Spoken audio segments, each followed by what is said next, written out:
জোহার সবাইকে। তো হঠাৎই দেবদত্তার সঙ্গে দেখা হয়ে গেলে সদর হসপিটালে। তো আমার ইয়ার সঙ্গে এই সোশ্যাল মিডিয়ায় করেছি, ফেস টু ফেস দেখা হয়ে গেলো, দেখা হয় না, মানে ভালো লাগলো। তো যাই হোক, এই মানে ফেসবুকে অনেক ভাইরাল হয়ে গেছে এই পুতুল, আমাদের দেবদত্ত বাবু। তো যাই হোক, মানে পুতুলের কিছু খেলা দেখাবার জন্য আমি দেবদত্তকে আমি অনুরোধ করছি আর কি। আমি বলতেছিলি কখনো আমার কন্ট্যাক্ট দেয়, আমার নয় করছো নয়, শুধু দেও করছো।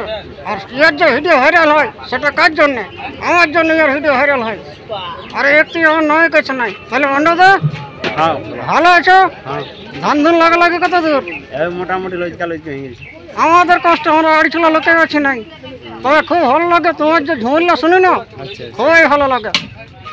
তাহলে আমার দর্শক বন্ধুদের বলে দেবে যেমন লাইক শেয়ার কমেন্ট করে দেয়। অবশ্যই অবশ্যই। আর দ্বিতীয় আমাদের অন্ডদা খুব সুন্দর ভিডিও করে, এনাকেও সাপোর্ট করবেন, লাইক শেয়ার কমেন্ট করে দেবেন। ধন্যবাদ।